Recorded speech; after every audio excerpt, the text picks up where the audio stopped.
What up, Bulls Nation? Peck here. We got a live CHGO Bulls pregame coming up for y'all. Late night crowd. Bulls out in Phoenix taking on the Suns.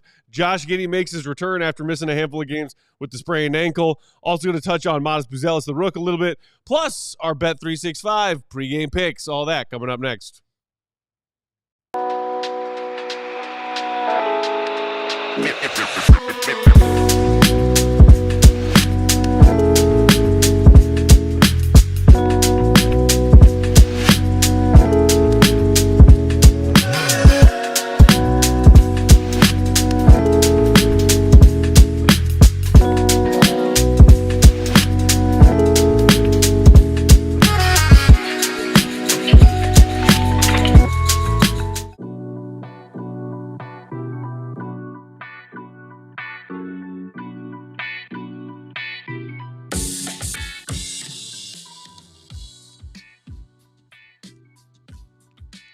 What's going on, Bulls Nation? Welcome in to CHGO Bulls pregame. Coming to you live from our studios here in West Loop, downtown Chicago. I'm Peck, Bulls_Peck. That's Big Day. Bow. Bow. BAWL Sports. What are we falling off? Sport time. Jam. Yo. Uncle Will _Perdue 32. Whoa. Everything goes down. Will the go Gottlieb, perfectly coiffed. Will Gottlieb. Are we in a basement in Aurora? Hey, The meatloaf. Meatloaf, we want it now. Hey, you know what? I like that the late night hoops vibes are already underway. Already underway. Just makes me look like I'm your guy's size. I'm tiny. I don't know. That's different, man. Wayne's World. Party time. Excellent. With the camera. Yep. 9 p.m. Central Time tip. Shout out to everybody out there in Bulls Nation. If it's early in the morning for you, late at night for you, or if you live out west and it's a normal time tip-off for you, congratulations. But we were informed by Uncle Will that he got a nap in. He got some caffeine post-nap. So you ready? You ready for this? You ready for this 11:30 post-game? You know what I forgot, though? What's that? My milk of magnesia. Oh, no. Go, I'm so sorry to hear that. I'm so sorry I heard that. I want to take a bet on which one of them Who's going to fall asleep first? Yeah, seriously. I just had some coffee. I'm feeling good. You feeling good? I'm feeling good. All right. He came Ask in me with again the in the coffee. second half. But see, Okay. that's the issue, though. You got to take the coffee at the right time. Yeah. It doesn't affect your sleep schedule. Okay. Sleep schedule. Yeah, what's that? What's that? So Bulls game 3 of their 6-game West Coast trip. They did get that win in Utah on Monday night. Which Peck was thrilled by. Oh, just tickled pink, Uncle Will, tickled pink. Kobe White continuing his streak of 20-plus games. So he could get it to 10 if he hits 20 or more in tonight's action. And joining him again is his teammate Josh Giddey, who will make his return from that sprained ankle tonight. There was reports earlier in the week that he might play just one of these two back-to-back tonight and then tomorrow against the Kings in Sacramento. I did see, I can't remember if it was Casey or maybe Callie, somebody said that Giddey, in addition to after this morning shoot-around confidently saying, I'm playing tonight, there is also word that he could even play tomorrow night in the second night of a back-to-back. So as bad as that sprained ankle looked when it happened, this quick recovery time from Giddey and the fact that he's even talking about playing this back-to-back, coming back from that injury absence, it's pretty remarkable. I mean, I'm sure he doesn't want to stop the streak that he's been on, the way he's been playing. Like, the guys are finally gelling and kind of playing together. So I'm sure he wants to be out there for that. And, you know, he's a competitor. He doesn't want to miss any games or anything like that. And he knows this is a money year. And he knows this team is playing for a play-in. So it's a lot going on in the world of Josh Giddey that kind of revolves around him. And he just wants to be back out there, man. And I can't fault him for that. Yeah, I mean, it's hard to – I mean, Will, you'd maybe be able to speak this better than I could, but it's hard to I feel like it would be hard to stay in a rhythm when you're pulled out of games like that. Yeah. No, you are. I was just going to say that's one tough son of a bitch.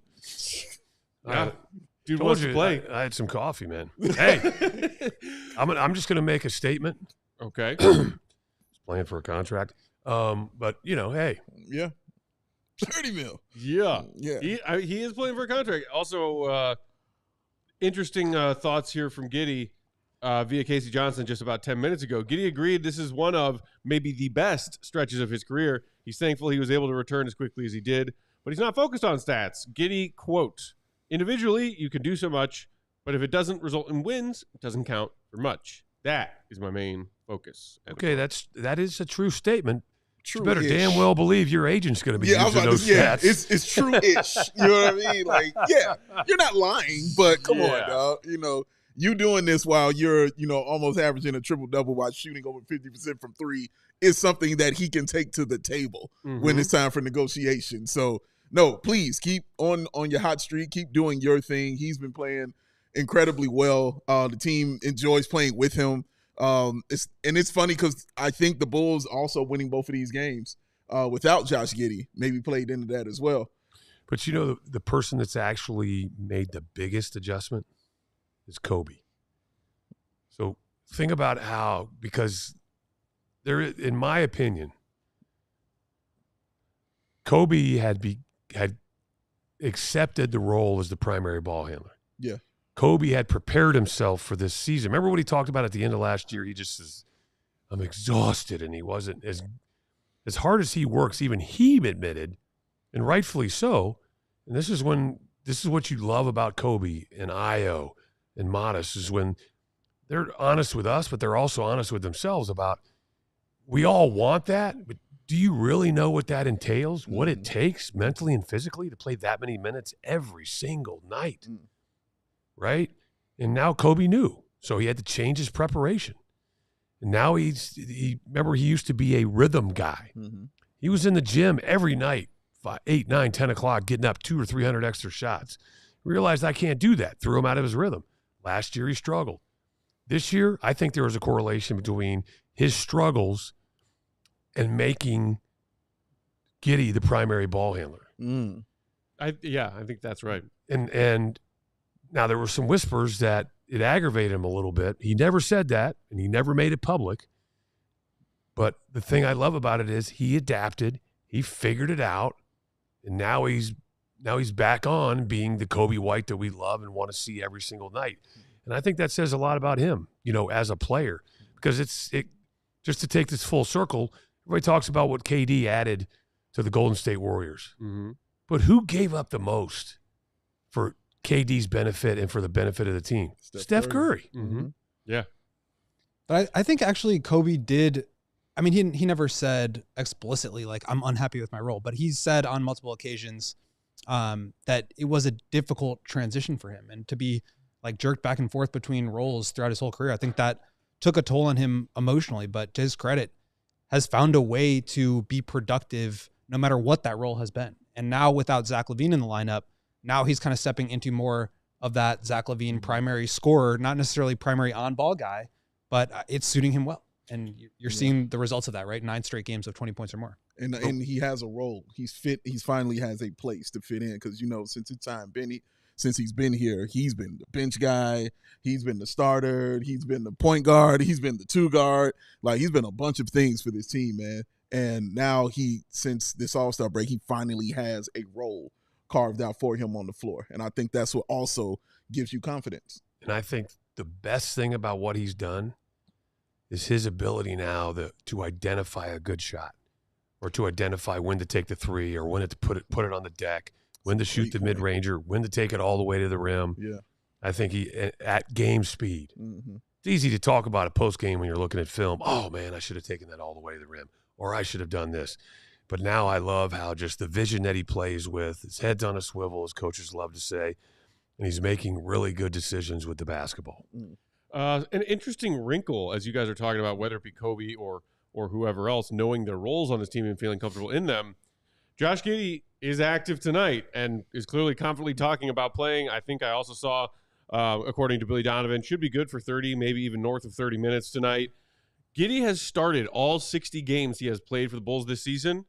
Your Bulls starting 5 tonight: Trey Jones, Kobe White, Kevin Huerter, Matas, and Vooch. So Giddey will be coming off the bench. Okay. We've been talking about Trey Jones not only playing very well, impressively, since arriving in that Zach LaVine trade, but especially in this stretch of games without Josh Giddey. And, obviously Lonzo's been out.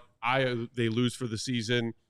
And him really seizing the opportunity earning Billy Donovan's trust and getting more and more minutes and seeing his production, just skyrocket. He had a double-double, the first of his Bulls career the other night. He had, 16 and 12 in that win against Utah. Interesting move here from Billy Donovan, because we were going to come in and pregame talk about, all right, so Giddey's back in the starting lineup. How does this affect things? Yeah. Trey Jones and Kobe White are your starting backcourt. Yeah, I don't think that's a terrible thing.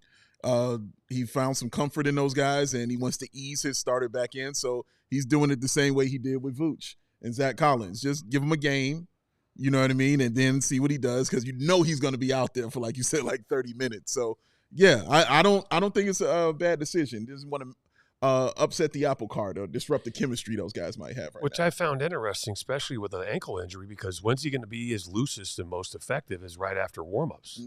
So that's why I always, once I heard that announcement, I'm like, he's got to be starting, because now you're going to get him out there, get him loose, get him accustomed to that ankle. To me, that sends more of a message of how healthy the ankle is, more so than let's not upset the apple cart. It's about, hey, we feel like even though this guy's warmed up, he still will be okay coming off the bench. Now, the question is, how quickly does he come in?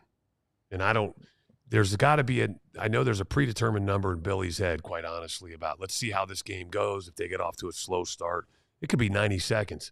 That dude's coming in off the bench. But if they get off to a good start, let's see where this all goes as far as, this situation. I'm curious which I know sounds, don't start laughing, but because of the starting lineup for Phoenix, is this more of a defensive matchup type move? Well, that starting lineup for the Suns is obviously their two stars, Kevin Durant and Devin Booker. Bradley Beal, their third star, out, still dealing with that hamstring. So it's Booker, KD, Colin Gillespie, Nick Richards, and Ryan Dunn. Ryan Dunn, their late first-round pick rookie out of Virginia, who I know a lot of our PHNX crew had been, clamoring to see more of. He has seen his role increase in recent weeks. So that's your Suns starting five. Wow. Wow. All right. I don't have nothing to add there. Go ahead, go. Yeah, I think just on Giddey and coming off the bench, the Bulls have principles about stuff, and sometimes they don't make a lot of sense to me, but they just stick by them anyway. And this, you mentioned Vooch coming off the bench when he returned from injury. Zach did last year when he came back. I think this is just kind of one of those things. Typically, Billy, what he says is if a guy's on a minutes limit, he'll bring them off the bench to basically shorten the game for them, so that he's starting them later on in the game. If you come in 6 minutes in, now you've got 30 of the final 42 minutes instead of trying to allot that 30 minutes over the course of 48. And so there could be some of that there, just in terms of lining it up so that he can close the game if it gets to that. And I think in terms of matchups with the Suns, playing two smaller guards with Dunn and Gillespie out there, maybe you just want to match up a little bit more with that. If Giddey, I think he does better. He's not a great defender on anyone, but I think he does better on bigger guys that he is able to stay in front of a little bit more easily. Whereas when you put him on a smaller guard, that's when he can start to get exploited a little bit. And so if you've got smaller guards out there for the Suns, maybe it made sense for Billy to bring him off the bench. It's about integrity. It's integrity. As far as the Suns, just to touch on them quickly, shout out to our guy Gerald over there at PHNX Suns. He just noted, so the Mavs just collapsed against the Pacers moments ago. They had a double-digit lead midway through the fourth. Oh, man. The Pacers come back to beat Dallas. So with that, our guy Gerald noting, the Mavs meltdown means a Suns win over the Bulls tonight would bump Phoenix up to 10th in the West, because they are one of many teams clamoring for those play-in spots. Coming into tonight, the Suns currently were a game back, now a half game back on the outside looking in 11th. So the Mavs helped the Suns out. Obviously, Booker's out there, KD's out there. For all the troubles this Suns team has had, play-in tournament, be damned. If that's the way they want to go, they're going to go. Yeah. And there's all these rumors about hey, KD's leaving this summer. It's predetermined. This Suns thing is getting blown up. But you got to imagine they're at least still going to try and get to the playoffs before that divorce happens. Yeah. Well, what are they doing if he's not trying to go to the playoffs? It's Kevin Durant. It's Devin Booker. This is what you put these three together was for postseason performance. So, yes, absolutely, they are going to be trying to get to the postseason, and that definitely makes this game more interesting with the Miami Heat and the Pistons battling also right now. I believe the Heat are up 3. So with that will have ramifications as well. If the Heat walk away with the victory, I'm sure the Bulls will want to keep pace and don't want to fall from that 9th seed. So, yeah, it could turn this game into something very interesting for people who want to go to the play-in. Shout out. The Suns also have no organizational incentive to be Right. packing in right now. They owe their first-round pick this year to Houston, who's having an incredible season and could end up with a very high lottery pick if things fall their way. So they're in the business of obviously trying to give themselves a chance. We talk a lot about having the best player on the best team is the best way to advance in the postseason. Right. And obviously the Suns could have the best player in any given series with the top end talent they have, but then also the downside being you could give Cooper Flag to the Rockets. That would be disastrous. So they'll try to avoid that at all costs. Good Yeah, Lord. but now the biggest question is, let's just say what Peck mentioned is true and KD becomes a free agent. Would you, as the Chicago Bulls, go out and get him? Sure. Yeah. Like everything about AK says he would go for a guy like Kevin Durant for sure. Yes. Well, I don't know if you know this, Uncle Will, but one time Kevin Durant was seen just getting shots up in an empty gym wearing a Tony Kukoc jersey. Mhm. So clearly he's wanted to be a Bull his entire life. That's how it's interpreted in some Bulls Twitter circles. He's also a White Sox fan. That is the thing. But also, KD is under contract next season. Mm. That's the last year of his deal. But is it a player option? Not an option. He is on the books for How much? nearly $55 million next year. So if he wants out, he and the Suns will have to work some. But hey, AK's got control of all of his picks now that they made that Zach LaVine trade. So let's bring an agent KD to the Bulls and give the Suns all of our first round picks for the rest of the time. That'd be fun. Honestly, just because it would be different, why not? Oh, here we go. They're never gonna win anything meaningful. Let's throw a jalapeno in there. Keep things spicy. Who's that? Katie Duffy, the superior KD of Chicagoland. Oh, do you have a mic too? Yeah, we can't hear No. you. Yeah.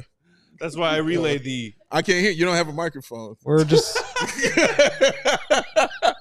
pretending to be deaf to Katie, who's He speaking doesn't have a 6 microphone. feet How away can from I you. hear that? Oh my goodness. Basically, what she said was, we already have the original KD. Original.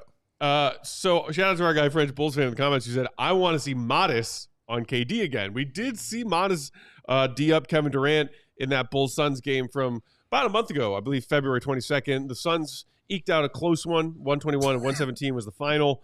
Bulls played well in that game. They fought hard. Giddey had a big game, 20, 10, and 8, I think. But like the star trio, I think Booker had 29, KD 27, Yeah. Beal 25, Yeah. and they made all the plays down the stretch of that close game. Stars. But one of the things that, Bulls fans who are loving what they're seeing from Matas is that was one of a handful of very difficult defensive assignments he drew in a pretty quick succession of games. He was, D'ing up KD. He had to D up Paul George one night, Kawhi the next night. And so we'll see him get another crack at it. Curious, Perdue, I know you said after watching the Jazz and Lauri the other night, you were starting to wonder. And it's crazy you said that because I can't remember which one of you two asked about the whole Matas versus Lauri. And as a Bulls fan, who were you higher on their rookie year? Because you said you wanted to talk about the whole Matas and Lauri thing tonight, Will. Well, it just, as you've watched him progress this season, and ironically just happened to be playing the Utah Jazz, it kind of reminded me of what we saw out of Lauri Markkanen. A lot of similarities. Now, he's not as big, right? But the things that we've continued to see Matas do and rise to the challenges that's been put forth leads me to believe that, this guy's got that type of potential. Now, potential is a dangerous word and gets general managers fired. But one of the things we always wondered about Lauri when he was here was his mental makeup, his toughness. I think he's answered that question since he left. But if you remember, I forgot who he did the interview with. Might have been KC or Cali or somebody, but he talked about he didn't use the word embarrassment, but after basically what happened in Cleveland is when he really had to look in the mirror and answer a few questions. I think before that, he might have been pointing the finger at somebody else besides himself, right? And let's just be honest here. When he was here, things were a little wacky. Okay, and I think That's that's a nice way to put it. I think What do you mean? unstable, and I think that probably, if you want to talk about how it affects players, that probably affected him a lot. Oh, he said as much. Yeah. Okay, and it was in his best interest to get the hell out. Yes. Okay, but unfortunately, the team he went to didn't really work out, and all of a sudden now, as a player, you're like, 0 for 2. What's the common denominator here? That would be me. So I might want to address this. And now, we've seen the Lauri Markkanen we had hoped to see in Chicago, but he just wasn't around long enough. Yeah. Right?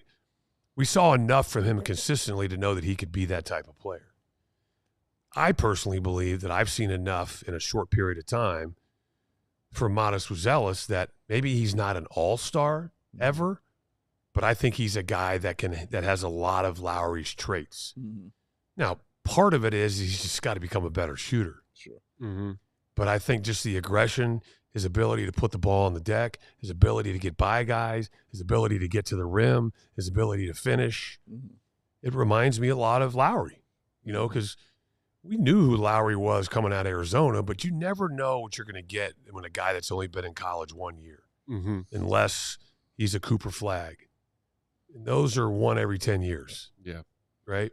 I don't know who the last player was that basically was every single scout you talked to said, definite hit, definite. There's always one or two who are like, a couple of years ago.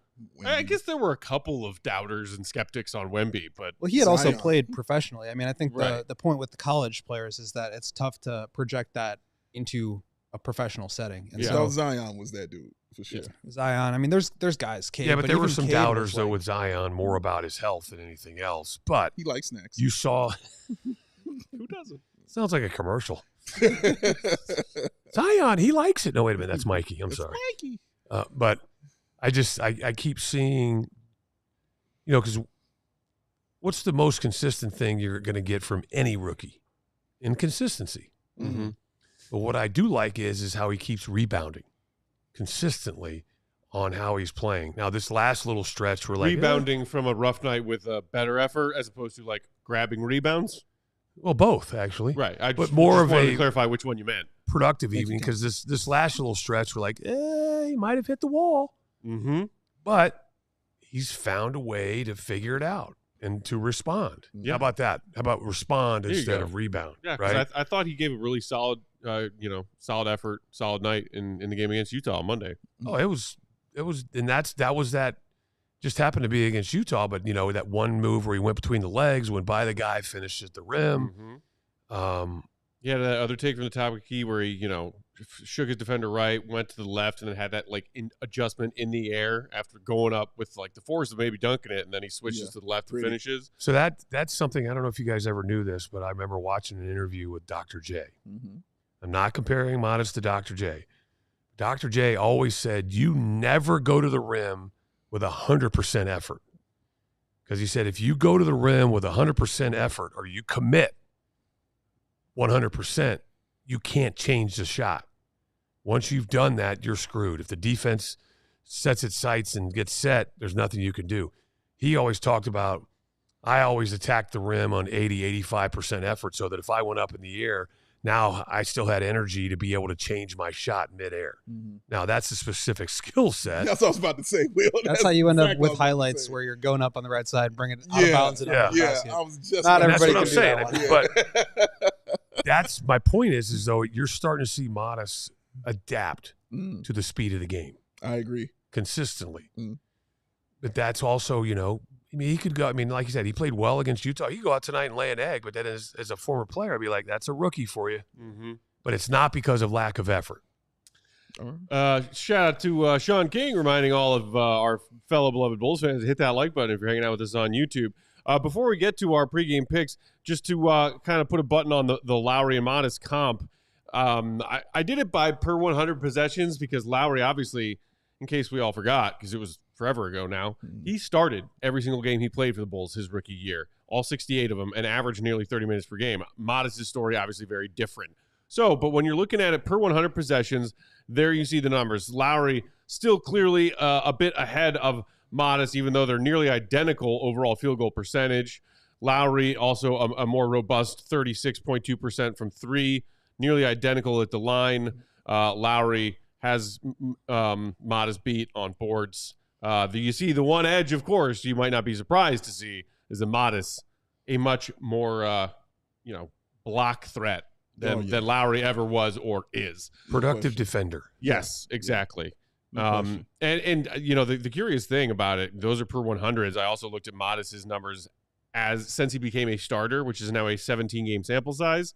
So Lauri, as a starter his rookie year, averaged 15 points and 7.5 boards over that 68-game rookie season. Yes, he did.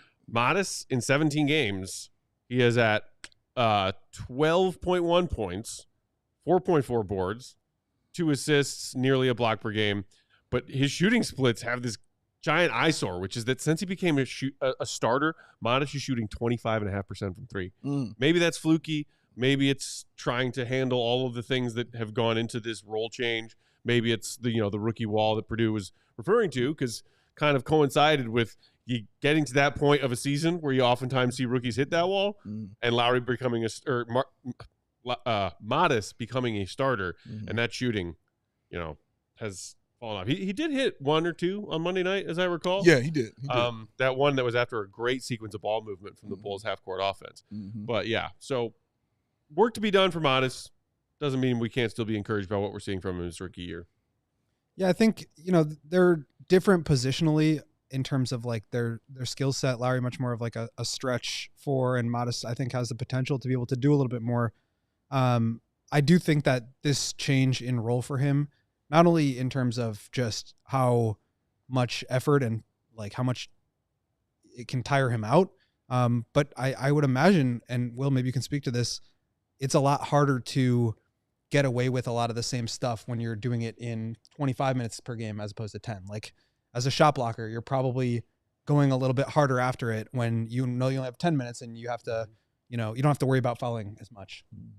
Same with shot taking and just all that stuff, I think would be a lot harder in a bigger role when the team is asking more of you, as opposed to, and I think the Bulls have done a good job of like keeping him in a lane and not asking him to do too much. But inherently, when you're in the starting lineup and you're playing more, you are asked to do a little bit more. And so I think it would be easier to play a little bit more freely off the bench. Yes, but for the most part, everything you say is correct, because you only have a certain amount of time, and you can be a lot more aggressive defensively as far as going after block shots. But there's also, which we've seen with him at times, to where he knows coming off the bench prior to now his new assignment, he only had a certain amount of time to be productive, to be effective. And you would occasionally see, again, not for a lack of effort, but just you could see that he was just trying way too hard. And he was his own worst enemy, to where when you're going to play 25 to 30 minutes, it's much easier to step on the floor in a relaxed frame of mind, knowing that, hey, just because I missed a shot doesn't mean I won't make the next one. Now you miss, you're only playing 10, 12 minutes, 15 minutes, you miss a shot. You're like, I got to make the next one or I'm coming out. That if you miss the first 2 or 3 shots, you're still good. Right. So don't worry about it.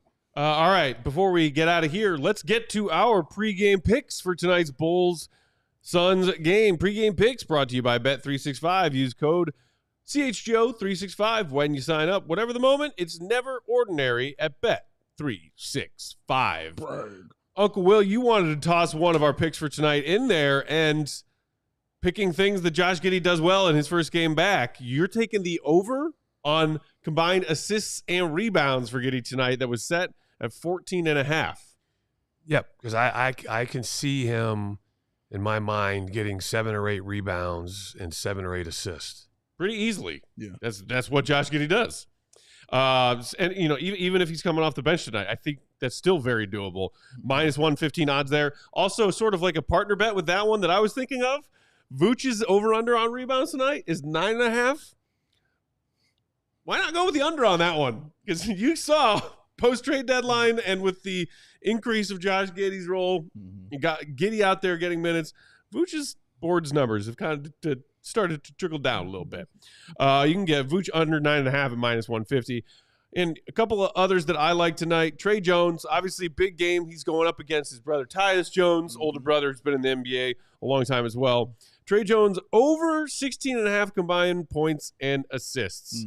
Still in that starting lineup tonight that we just learned at the beginning of pregame. I like that bet even more, knowing that Trey Jones and that role is still firmly established. And then another one, I'm taking over 2.5 on Kevin Huerter made threes tonight. I loved that I could get plus money on this. It's at +120 because not counting his first few games, sort of like rocky entry period post-trade, in his last 11 games as a Chicago Bull, Huerter is averaging 3.3 makes on 8.5 attempts from three per game over his last 11. So you're getting plus money on something that Huerter has averaged doing over his last 11 game stretch. Yeah, bet that and bet it now. And so, Mr. Peck, I wasn't here on Monday, but go ahead and gloat. Go ahead and gloat. Oh, about our Monday pregame picks? Yes. That I went 3 for 3 on those? That's correct. Yeah, not just a hat rack, my friends. Don't push it. It's a But coat hey, rack, not a hat rack. I think you and I can go a combined 3 for 3 again tonight, Uncle Will. I think it's very possible. It's a thing. I'll bet Gottlieb's lunch money. Does Goat still carry around lunch money? You're going to have to turn me upside down and shake out my pockets to find out. No, I Which you would probably much could. rather picture an adorable, like, school-aged goat with the matching lunchbox that comes with the thermos inside. Oh, okay. Did you have a lunchbox with matching thermos when you were a kid? I was a brown paper bag kid. So, dude, I so can was see I. that. So I was can I. see Did that. you have a lunchbox? Yeah, when I was shorty. Do you but remember what then- it was? Like theme? Was it a cartoon? Was it Star Wars? Was it this or that? Knowing me, X-Men. knowing me as a kid was probably Transformers. Transformers? Probably had that for sure. Okay. Katie bragging with a Bulls lunchbox. Nice, I'm nice. sure I have. What about Uncle Will? Did you have a Bulls lunchbox when you were Yes. going to work every day? But what I don't remember is what the lunchbox was. But I also, now here's the big one. Did you carry a thermos in your lunchbox? At first, and then no, because it was just in the way. Because I could put more stuff in the lunchbox.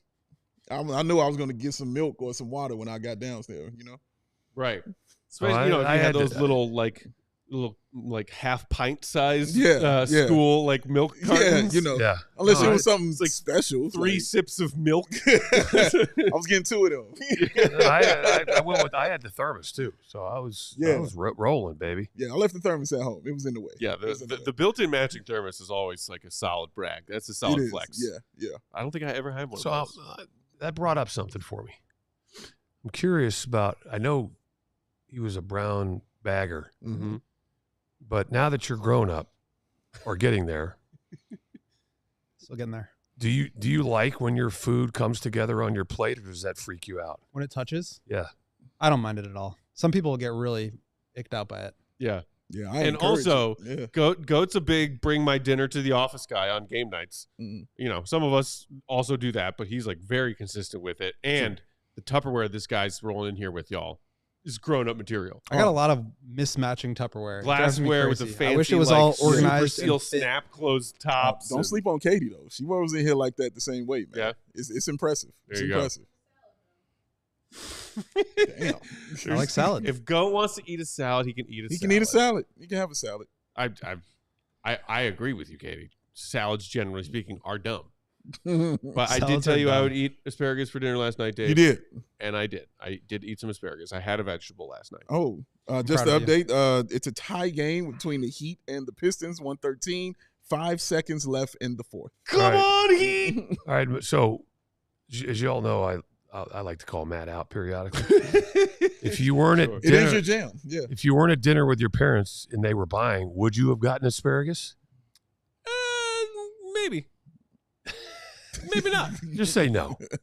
Hey, when I'm at a steakhouse, I will get sides with whatever steak I'm yeah. getting, and some of those sides that I choose will at So, times what were be your others? vegetables.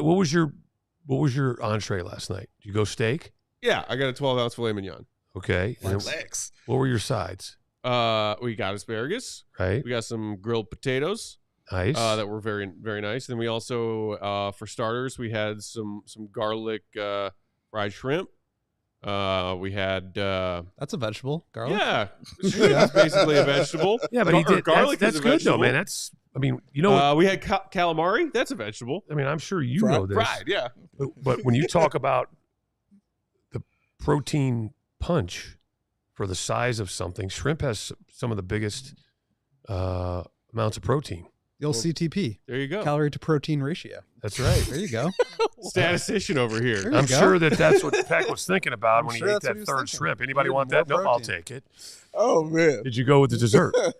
No, never dessert. Yeah, he's not a just, dessert guy. Just steak. Just steak Ever? and sides. No. No, I agree with him. I don't do dessert.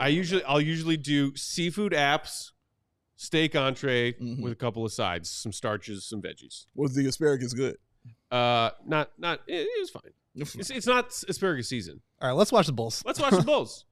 Hit that like button on your way out. We'll be right back here for all of you late night crowd who We'll be managed to stay back. awake over the next And 2 we'll hours. talk about a sneaky steakhouse For in the postgame. postgame. See red be good. Pistons game winner. Damn it. Peace. We all silly like the mayor.